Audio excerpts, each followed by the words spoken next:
All right, John F. McDropout.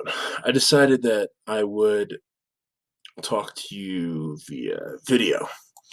And rather than, you can read the book if you want to, I'll still get it for you. But I wanted to show you some links that you could actually go to on why I go after third wave feminism and why I'm mgtow. Because apparently you think I wouldn't do my research or something. We're going to show you here. Okay. Might be a fairly long video. For that, I'm sorry, but here we go. We'll get it out of the way.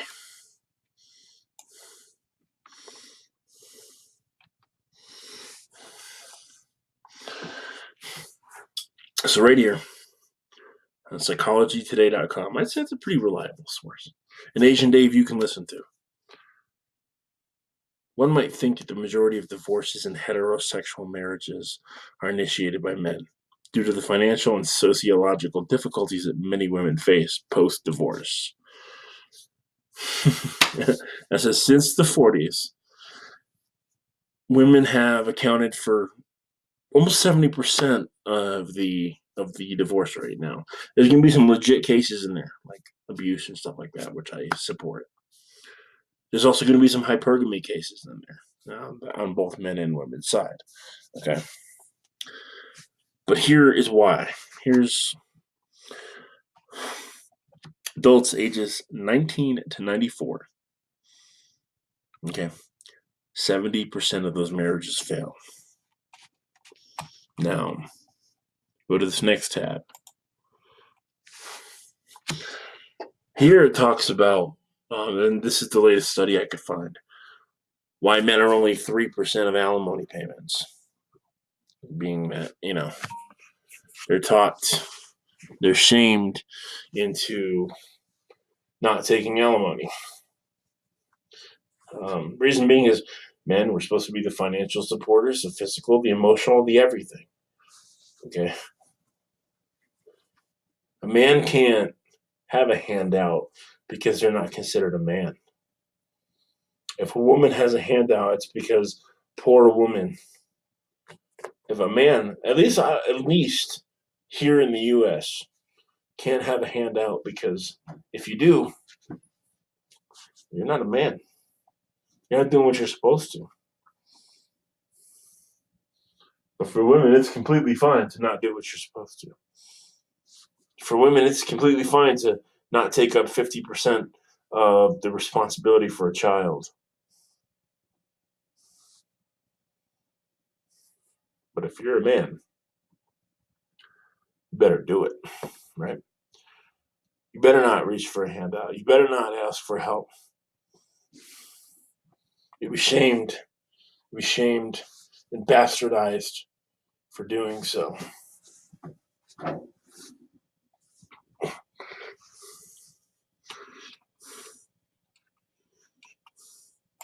6 reasons why women divorce their husbands. This is running a little slow because I have so many tabs open, and I'm recording off my netbook, which obviously doesn't have a very fast processor in it, but it's a netbook. You know what I'm saying? But my other laptops were charging, so.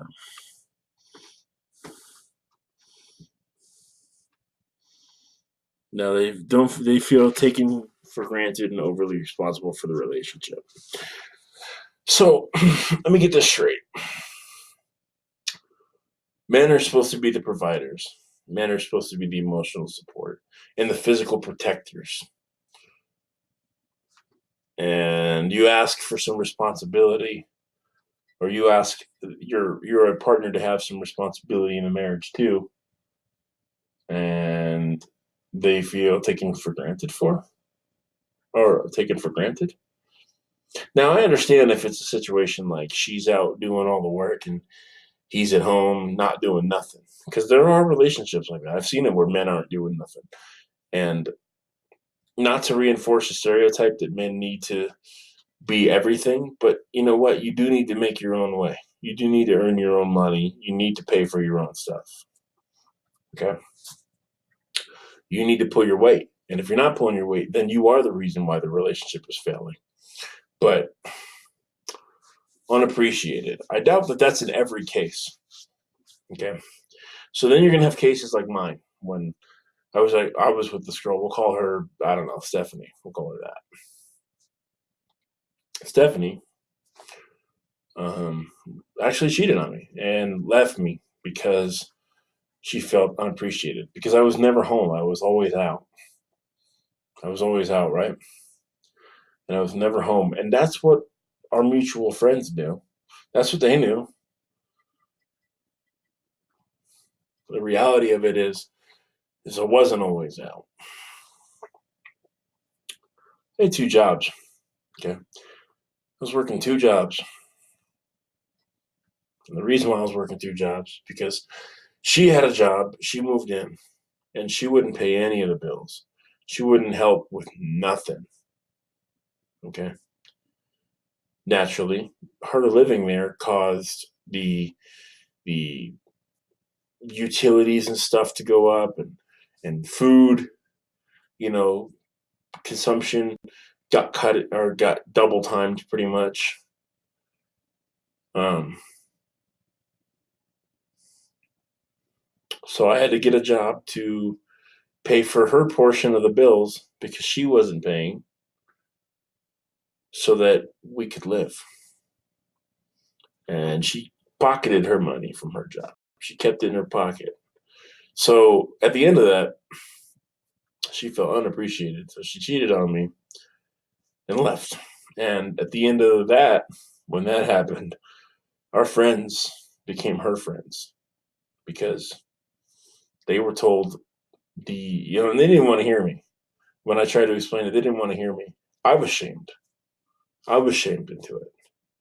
So because I had to get a second job to pay her portion of the bills because she wouldn't, I was the bad guy. We don't shame women much in this society the way we do with men. I mean, we do in the aspect of, if a woman sleeps around, then she's a hoe. But if a man does it, he's a hero. Which I actually think both of them should be shamed. But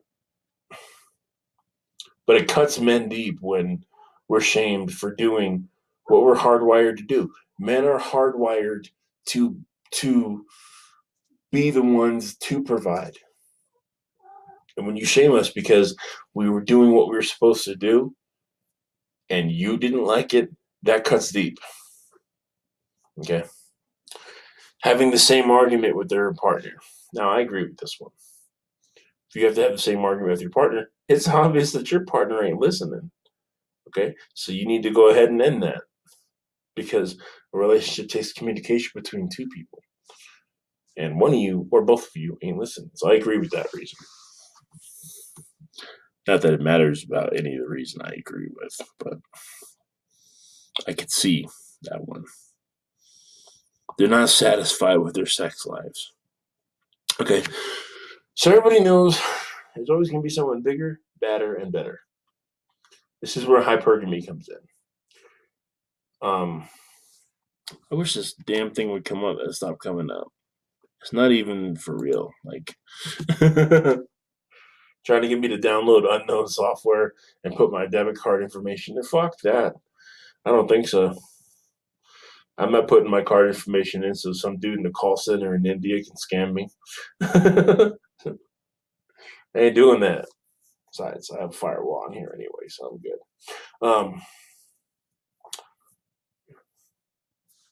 Anyway, so you can't base your relationship on physical things because physical things go away. Okay. You can't base it on money. You can't base it on sex. You can't base it on. You have to be attracted to the person, but you can't base it on looks because all things physical go away. Okay. So if you left because you're not satisfied with the sex life, you are putting too much importance into that. Now, I get it. Everyone wants to have a good time. I get it. But a cornerstone, I don't, and people say, oh, well, sex is an important part of marriage. To a degree, but it shouldn't be a cornerstone. But it is. All right. So if you're not doing it, That you could be doing the best in the world for them. But if you ain't doing it there, that's a reason for hypergamy. Keeping in mind now, like I said, 70% of divorces are initiated by women. We're going to get down to some more scary statistics here in a minute. They don't emotionally connect with their husbands like they used to. Well, it's because I don't know about you, but some people like me, I'm not a conflict. I don't like conflict. So if I feel like every time I say something there's going to be conflict, I'm just going to stop talking. So maybe, just maybe, if you're in a relationship like this and you feel that, the husband or the wife's not talking to you, maybe it's a clue that they feel like they can't talk. They've outgrown their partners. Nah, shit happens. We know this. But then they get to the point where it's the only way to put themselves first again. If you think that you have to end a marriage to become first, you weren't in that marriage to begin with. It's not that marriage isn't something that or relationships, I should say, isn't something that you just dip your foot into. I mean, I guess when you're courting or dating, then yes, but like once you're in a committed relationship, you're not 1 foot in, 1 foot out. And that's what somebody like this would be. When they say they get to the point where divorce is the only way to put themselves first again, they weren't worried about the marriage first to begin with. They were worried about themselves first and the marriage second, and that's why it failed. You can't expect to be put first in a marriage because you're not first in a marriage. First off, for Christians, he's first. Big man upstairs. God, he's first. The Father. Okay. In your family. And the reason why I say he first is because if you put him first and follow his guidelines, everything else falls into place. So you can't put yourself first. You put one partner first in a marriage, and that marriage is damned. That marriage is the foundation is done. It's over. Okay. You build on a rocky foundation, then the foundation is going to crumble, and the whole house is going to come with it. And 70% of this is initiated by women. So when that house crumbles and your life falls apart, you're going to be part of the 97% of men that have to pay alimony. So your life fell apart. You don't know what you're going to do. But now, not only are you screwed, but now you have to make sure somebody else is not screwed while probably not even being able to take care of yourself. And if you have kids, it gets worse for you. First off, I want to show let's put this right here. Actually, dads represent 85% of child support providers. 85%. Okay. That's a lot. That's a lot. I didn't realize the tab was already open, so we're going to go ahead and close that. Now, this is just right here. What is manimony? Now, if it goes to a woman, we just call it alimony. Okay, so manimony is supposed to be a derogatory term.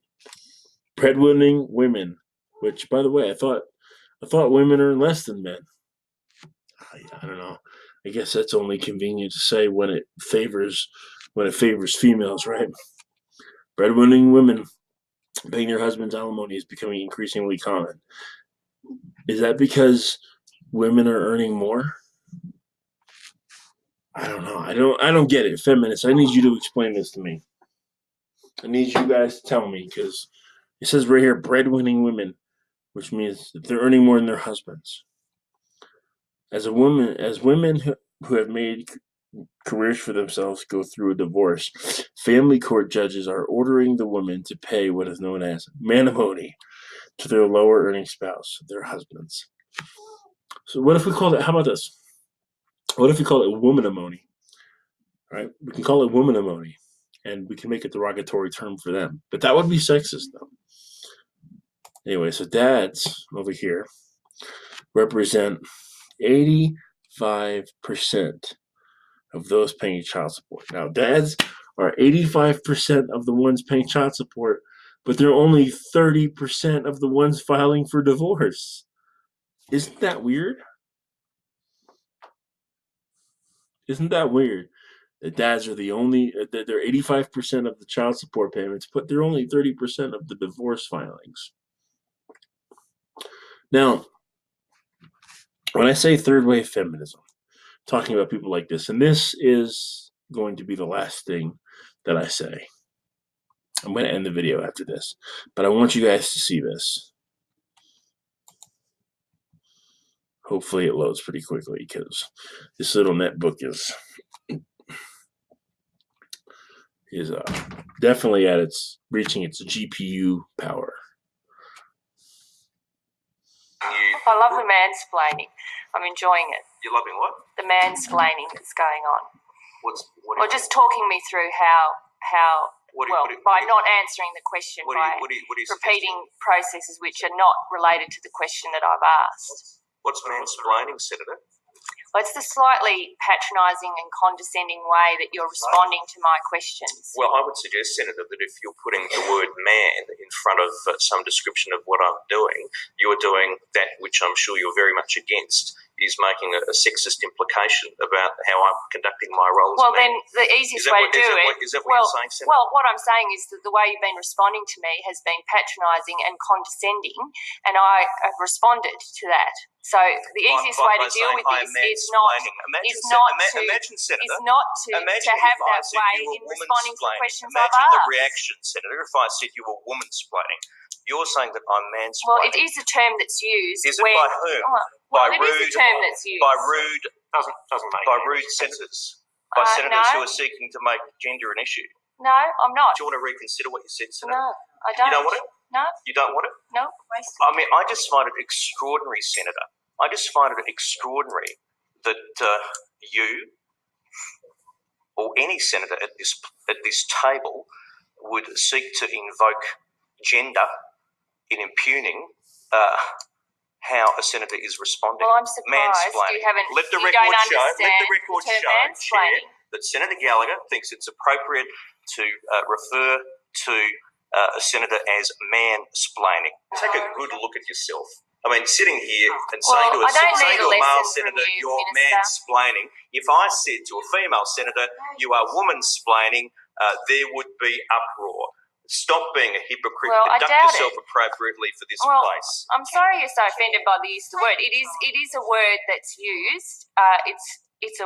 I'm surprised that you're so shocked by the use of the word. No, I'm just calling hypocrisy. Hypocrisy. Thy name is Labor. Thy name is Senator Gallagher. Well, I think you need to settle down, actually. Senator, welcome to federal parliament. Oh, right. Welcome to Minister Order. Where the big people Minister Order. Now, when she turned around and said, "Oh, I think you need to settle down." Let me ask you a question. When she said, "Settle down," when she said, "I think you need to settle down," she was basically saying he was being overly emotional, right? You were asked specifically about whether we should open infantry positions at... She was basically saying that he was being, I don't know, overly sensitive, I guess. Now, if a man said to her, "I think you need to settle down," wouldn't that be seen as a sexist compliment or comment? Wouldn't it be seen as saying that she's overly emotional? I don't know. Anyway, John, hopefully you've sat through this entire thing. I hope so.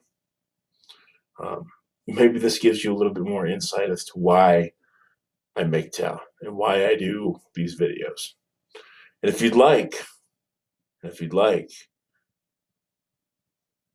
maybe we could get a little Google Hangout debate going. I'm off Monday and Tuesday of next week. So if you want to do that, maybe we could do that. Later.